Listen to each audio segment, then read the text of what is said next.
नमस्कार। लोकसभा का सफर लेकर हाजिर हूं मैं सागर चांदना।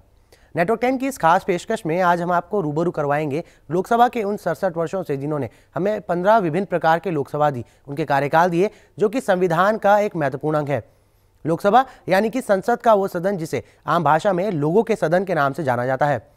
हमारी इस खास पेशकश में आज हम आपको 1962 में बनी तीसरी लोकसभा की सभी विशेष जानकारियां देंगे। आइए सबसे पहले कार्यक्रम की शुरुआत करते हैं भारत के संविधान से, जिसमें मुख्य रूप से लोकसभा शामिल है।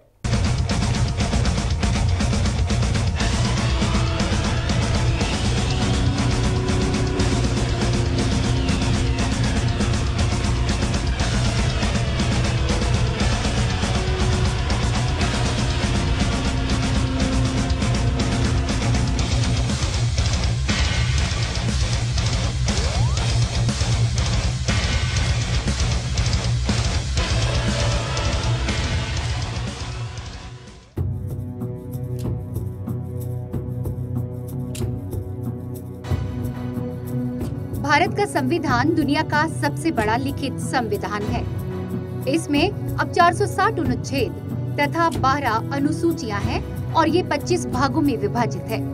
परंतु इसके निर्माण के समय मूल संविधान में 395 अनुच्छेद जो 22 भागों में विभाजित थे, इसमें केवल 8 अनुसूचियां थी। संविधान में सरकार के संसदीय स्वरूप की व्यवस्था की गई है, जिसकी संरचना कुछ अपवादों के अतिरिक्त संघीय है। केंद्रीय कार्यपालिका का संवैधानिक प्रमुख राष्ट्रपति है। भारत के संविधान की धारा 79 के अनुसार केंद्रीय संसद की परिषद में राष्ट्रपति तथा 2 सदन हैं।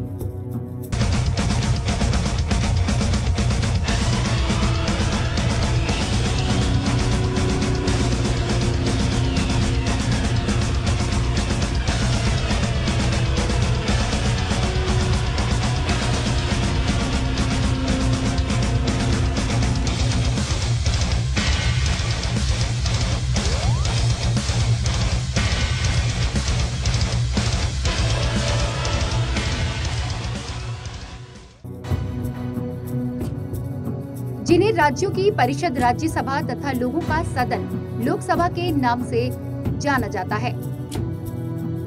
संविधान की धारा 74(1) में यह व्यवस्था की गई है कि राष्ट्रपति की सहायता करने तथा उसे सलाह देने के लिए एक मंत्री परिषद होगी, जिसका प्रमुख प्रधानमंत्री होगा।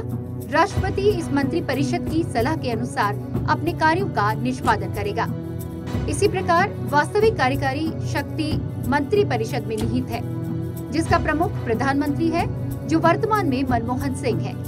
मंत्री परिषद सामूहिक रूप से लोगों के सदन यानी कि लोकसभा के प्रति उत्तरदायी है। तो अभी आपने जाना कि क्या है भारत का संविधान और क्या विशेषता है लोकसभा की भारत के संविधान में। लोकसभा यह संसद का एक लोकप्रिय सदन है, जिसमें निर्वाचित मनोनीत सदस्य होते हैं। आइए अब जानते हैं कि संविधान के अनुसार लोकसभा के क्या मायने हैं और कैसे चलती है लोकसभा। साथ ही आपको बताएंगे कि कैसे होती है लोकसभा की कार्रवाई, जिसका कार्यकाल पूरा 5 वर्ष का होता है।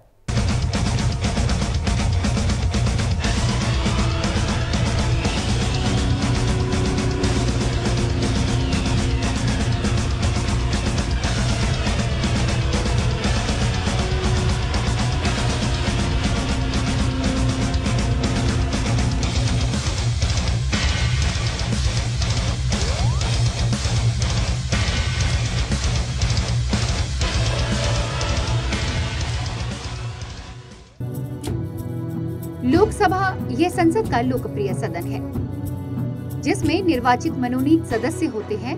संविधान के अनुसार लोकसभा का विस्तार राज्यों से चुने गए 530, संघ क्षेत्र से चुने गए 20 और राष्ट्रपति द्वारा मनोनीत 2 आंग्ल भारतीय सदस्यों तक होगा। वर्तमान में राज्यों के 530, संघ क्षेत्रों से 13 तथा 2 आंग्ल भारतीय सदस्यों से सदन का गठन किया गया है।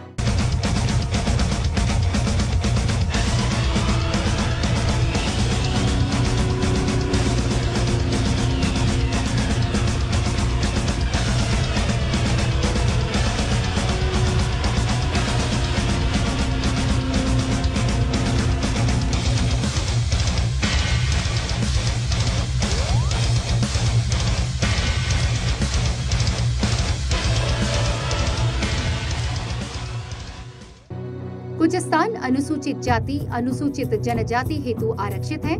प्रत्येक राज्य को उसकी आबादी के आधार पर सदस्य मिलते हैं। अगली बार लोकसभा के सदस्यों की संख्या वर्ष 2026 में निर्धारित की जाएगी। वर्तमान में यह 1971 की जनसंख्या पर आधारित है। इससे पहले प्रत्येक दशक की जनगणना के आधार पर सदस्य स्थान निर्धारित होते हैं।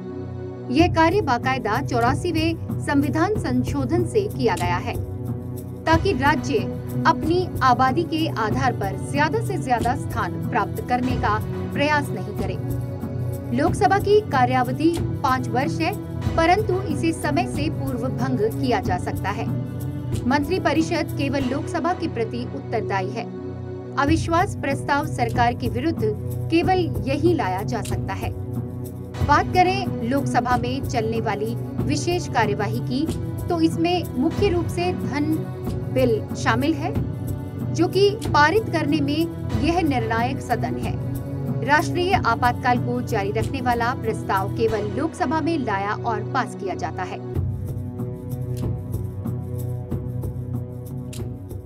तो देखा आपने कि हमारे संविधान में लोकसभा के क्या कुछ कार्य तथा विशेषताएं अंकित हैं।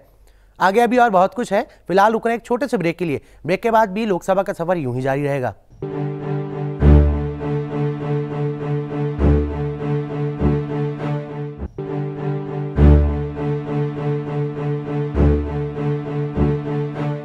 ब्रेक के बाद आपका स्वागत है।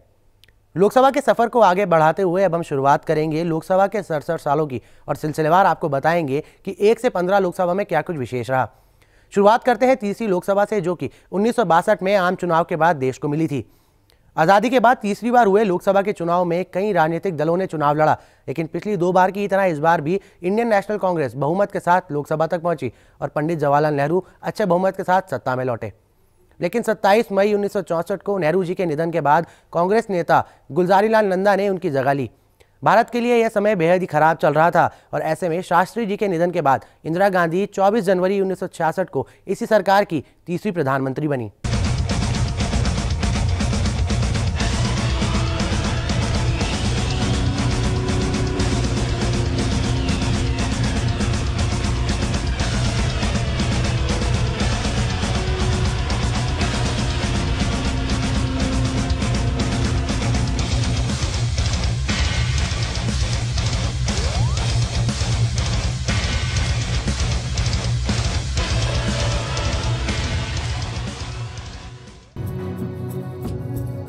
तीसरी लोकसभा 1962 में आम चुनाव के बाद बनी थी।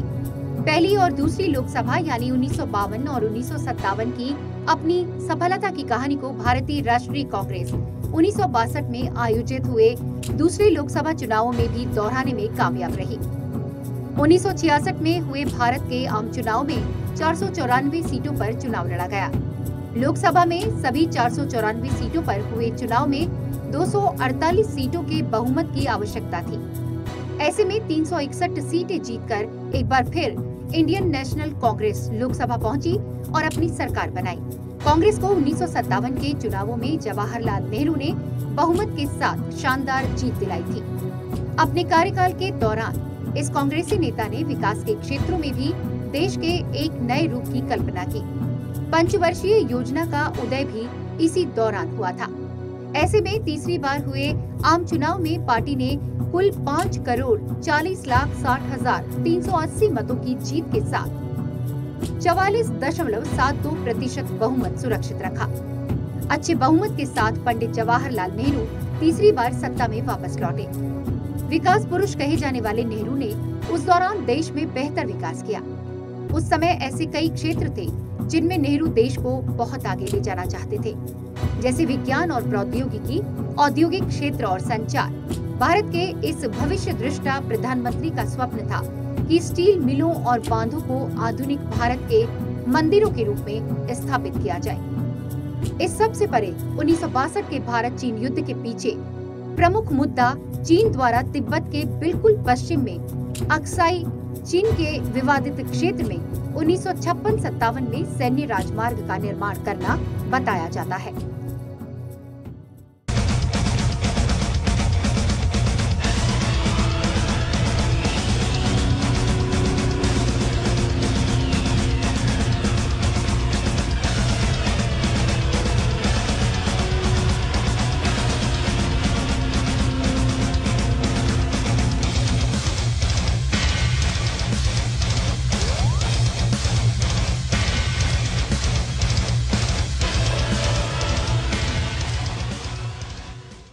यह युद्ध जो 1962 की गर्मियों में कुछ झड़पों के साथ शुरू हुआ था, अक्टूबर और नवंबर 1962 में 3 व्यापक मोर्चों पर लड़ा गया। मजबूत और अच्छी तरह से तैयार चीनी सेना भारतीय सेना से श्रेष्ठ साबित हुई। सरकार द्वारा सुरक्षा पर बेहद ही कम ध्यान दिया गया, जिसकी चारों ओर आलोचना होने के बाद नेहरू ने तत्कालीन रक्षा मंत्री कृष्ण मेनन को हटा दिया और उन्हें अमेरिका की सैन्य सहायता लेने के लिए बाध्य होना पड़ा। नेहरू का स्वास्थ्य तेजी से बिगड़ने लगा और वे 1963 में स्वास्थ्य लाभ के लिए कश्मीर में कई महीने गुजारने के लिए बाध्य हो गए। मई 1964 में उनके कश्मीर से लौटने पर वे सदमे से पीड़ित हुए और बाद में दिल का दौरा पड़ने से 27 मई 1964 को उनका निधन हो गया।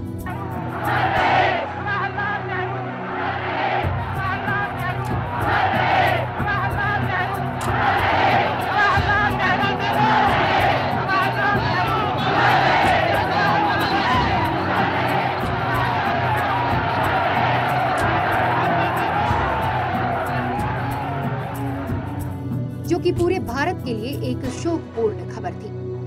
विशेषज्ञों का कहना है कि 1962 में चीन के भारत की सीमाओं के आक्रमण और पाकिस्तान के साथ घरेलू मामलों ने नेहरू को कड़वाहट से भर दिया था।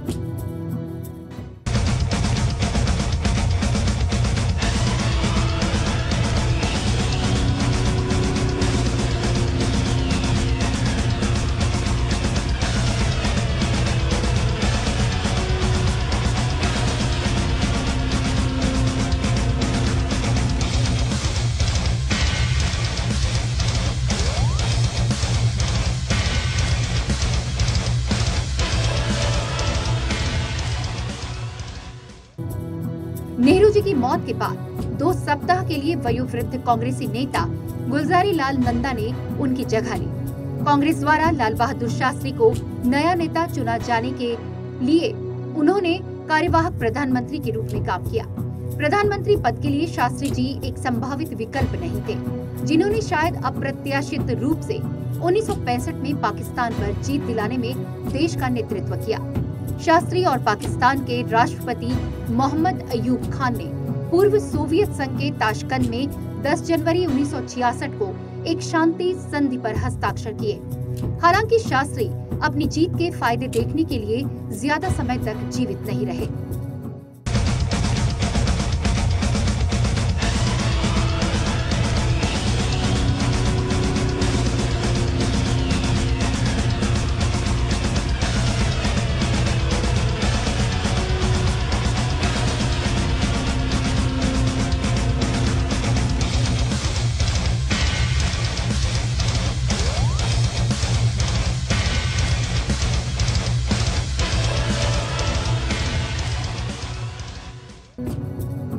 शास्त्री के देहांत के बाद रिक्त स्थान के कारण कांग्रेस एक बार पुनः नेता विहीन हो गई। नेहरू की बेटी इंदिरा गांधी के प्रधानमंत्री बनने से पहले एक बार फिर नंदा को 1 महीने से कम समय के लिए कार्यवाहक प्रधानमंत्री बनाया गया। इंदिरा शास्त्री जी के मंत्रिमंडल में सूचना एवं प्रसारण मंत्री के रूप में काम करती थी। 1966 में इंदिरा जी को प्रधानमंत्री बनाने में तत्कालीन कांग्रेस अध्यक्ष के कामराज ने महत्वपूर्ण भूमिका निभाई थी। इसका पुराने कांग्रेसी नेता मोरारजी देसाई से कड़ा विरोध किया था। इसके बावजूद इंदिरा गांधी 24 जनवरी 1966 को प्रधानमंत्री बनी। वास्तव में यह समय कांग्रेस के लिए सबसे अच्छा नहीं था। पार्टी आंतरिक संकटों से जूझ रही थी और देश हाल में लड़े गए 2 युद्धों के प्रभाव से उबर रहा था। अर्थव्यवस्था को काफी नुकसान हुआ था और मनोबल काफी गिरा हुआ था। जिन अन्य मुद्दों ने लोकसभा को हिलाकर रख दिया था, उनमें मिजोरम आदिवासी बगावत, अकाल, श्रमिक अशांति और रुपए के अवमूल्यन के मद्देनजर गरीबों की बदहाली शामिल थी। वहीं पंजाब में भी भाषाई और धार्मिक अलगाववाद के लिए आंदोलन चल रहा था।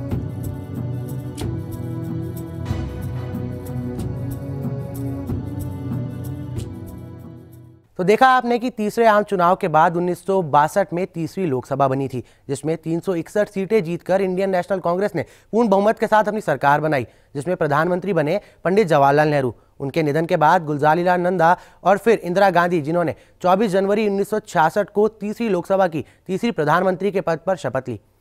कार्यक्रम को आगे बढ़ाते हुए अब हम आपको बताते हैं कि किस किस राजनीतिक दल को तीसरे आम चुनाव में कितने मत प्राप्त हुए, जिसमें कि 494 सीटों पर चुनाव लड़ा गया था और इंडियन नेशनल कांग्रेस ने 361 सीटें जीती थी।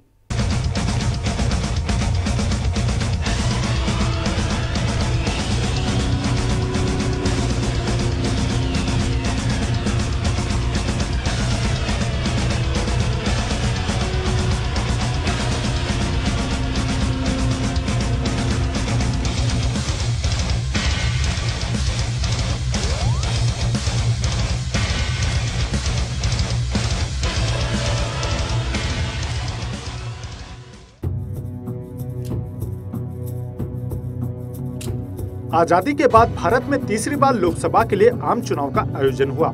जवाहरलाल नेहरू ने बहुमत के साथ 1962 के चुनाव में शानदार जीत के लिए कांग्रेस का नेतृत्व किया था। तीसरी लोकसभा का गठन 2 अप्रैल 1962 को किया गया। 494 निर्वाचन क्षेत्रों में 494 सीटों के लिए चुनाव आयोजित किए गए। इस चुनाव में 18 भारतीय राज्यों और संघ राज्य क्षेत्रों ने प्रतिनिधित्व किया।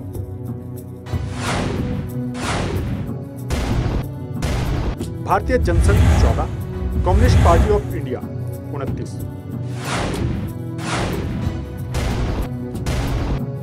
भारतीय राष्ट्रीय कांग्रेस 361, प्रजा socialist party 12,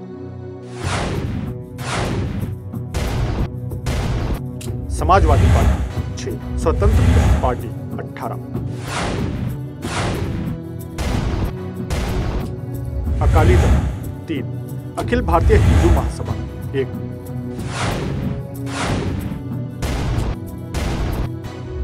Akhil Bharatiya Ram Rajya Parishad 2, all India forward bloc 2,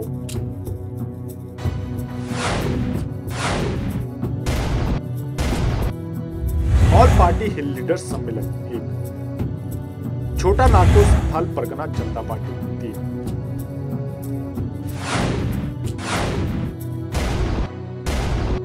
Dravid मुत्तेहद Kazhagam 7, गणतंत्र परिषद 4,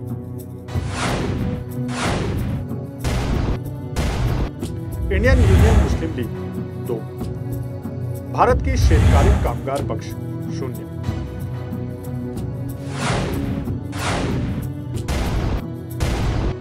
Republican party of India 10, Haryana लोक समिति 1,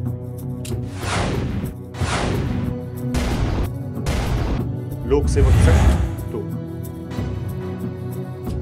नूतन महा गुजरात जनता परिषद 1,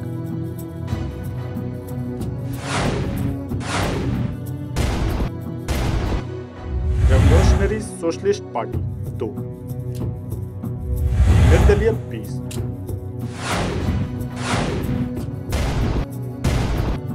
मनोनीत एंग्लो इंडियंस 2। ऐसे में इंडियन कांग्रेस 361 सीटों के साथ जीत हासिल करके सत्ता में पहुंची। इसके साथ ही पंडित जवाहरलाल नेहरू तीसरी बार देश के प्रधानमंत्री बने। ऐसा दूसरे आम चुनावों के सफलतापूर्वक संपन्न होने के बाद हुआ था। भारतीय राष्ट्रीय कांग्रेस, जिसको आज कांग्रेस कहा जाता है, वो 371 सीटों के साथ पहले लोकसभा चुनावों के बाद सत्ता में आई। इस बार कांग्रेस को 361 सीटों पर जीत मिली, जो कि पिछले लोकसभा चुनाव से 10 सीटें कम थी। इसके साथ पार्टी ने कुल पड़े वोटों का 44% प्राप्त किया था, जिसके बाद पंडित जवाहरलाल नेहरू देश के तीसरे निर्वाचित प्रधानमंत्री बने।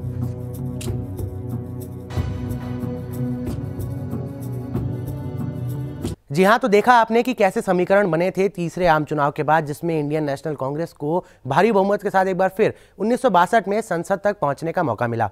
इसके बाद पंडित जवाहरलाल नेहरू स्वतंत्र भारत के दूसरे प्रधानमंत्री बने। पंडित जी के पद संभालने के कुछ ही साल बाद उनका दिल का दौरा पड़ने से मृत्यु हो गई, जिसके बाद गुलजारीलाल नंदा ने उनकी जगह ली और शास्त्री जी के निधन के बाद इंदिरा गांधी प्रधानमंत्री बनी। अब बात करते हैं सबसे बड़े दल इंडियन नेशनल कांग्रेस की, जिसने तीसरी सरकार बनाई थी। अब देखते हैं कि इस सरकार में कौन कौन रहा मुख्य भूमिका में।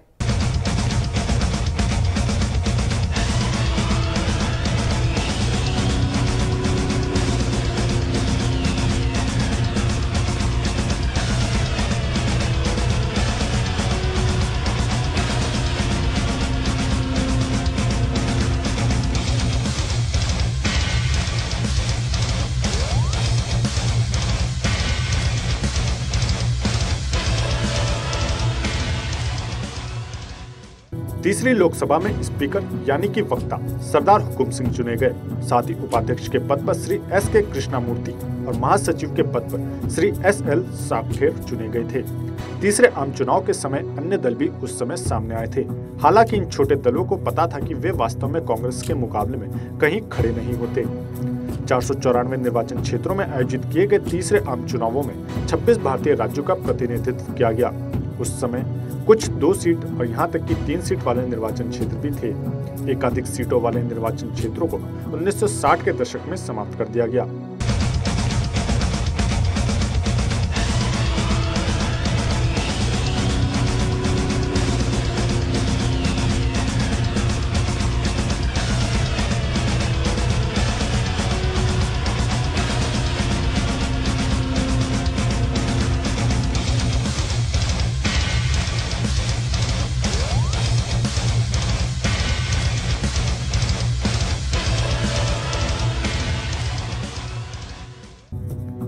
बात करें अगर भारत के तीसरे प्रधानमंत्री पंडित जवाहरलाल नेहरू की, तो जवाहरलाल नेहरू का जन्म इलाहाबाद में एक धनाढ्य वकील मोतीलाल नेहरू के परिवार में हुआ था।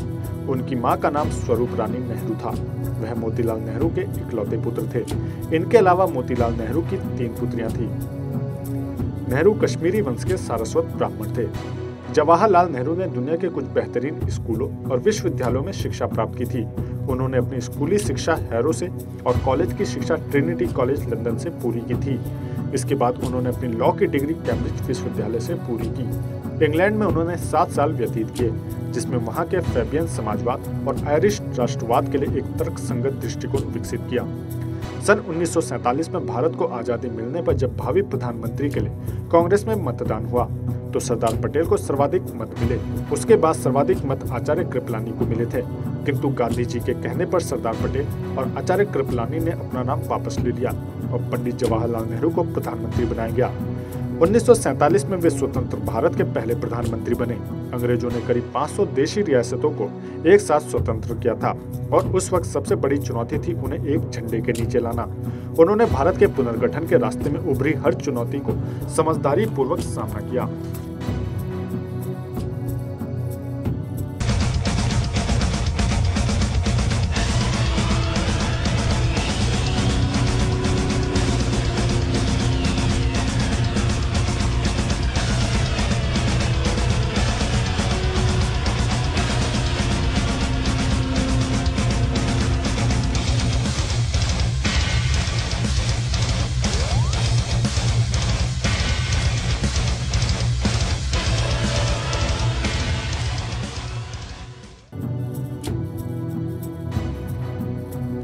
जवाहरलाल नेहरू ने आधुनिक भारत के निर्माण में महत्वपूर्ण भूमिका अदा की थी। देश को इतना कुछ देने के बाद इस महानुभाव ने मई 1964 में कश्मीर से लौटने पर सदमे के चलते दिल का दौरा पड़ने से 27 मई 1964 को आखिरी सांस ली।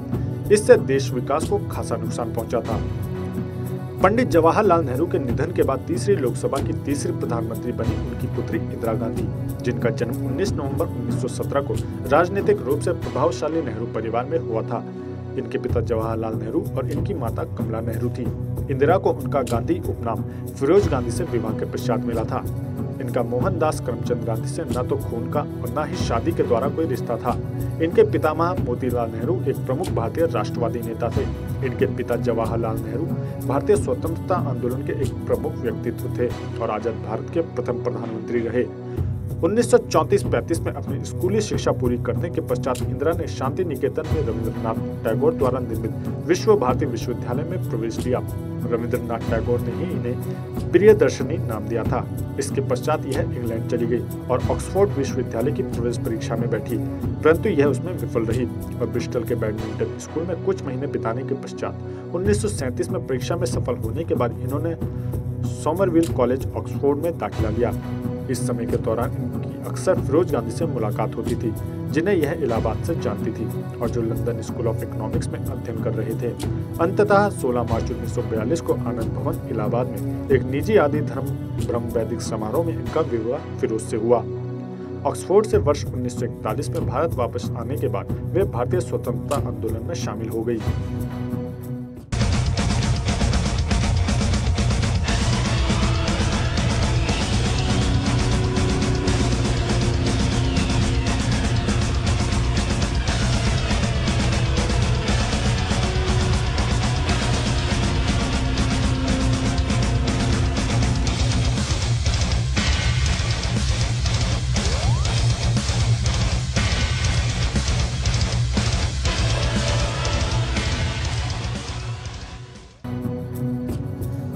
50 के दशक में वे अपने पिता के भारत के प्रथम प्रधानमंत्री के रूप में कार्यकाल के दौरान गैर सरकारी तौर पर एक निजी सहायक के रूप में उनकी सेवा में रही। अपने पिता की मृत्यु के बाद सन 1964 में उनकी नियुक्ति एक राज्यसभा सदस्य के रूप में हुई। इसके बाद वे लाल बहादुर शास्त्री के मंत्रिमंडल में सूचना और प्रसारण मंत्री बनी। लाल बहादुर शास्त्री के आकस्मिक निधन के बाद तत्कालीन कांग्रेस पार्टी अध्यक्ष के कामराज इंदिरा गांधी को प्रधानमंत्री बनाने में निर्णायक रहे। गांधी ने शीघ्र ही चुनाव जीतने के साथ साथ जनप्रियता के माध्यम से विरोधियों के ऊपर हावी होने की योग्यता दर्शाई। वह अधिक वाम वर्ग की आर्थिक नीतियां लाई और कृषि उत्पादकता को बढ़ावा दिया। 1971 के भारत पाक युद्ध में एक निर्णायक जीत के बाद की अवधि में अस्थिरता की स्थिति में उन्होंने सन 1975 में आपातकाल लागू किया। उन्होंने एवं कांग्रेस पार्टी ने 1977 के आम चुनाव में पहली बार हार का सामना किया। सन 1980 में सत्ता में लौटने के बाद वह अधिकतर पंजाब के अलगाववादियों के साथ बढ़ते हुए द्वंद्व में उलझी रही, जिसमें आगे चलकर सन 1984 में अपने ही अंगरक्षकों द्वारा उनकी राजनीतिक हत्या हुई।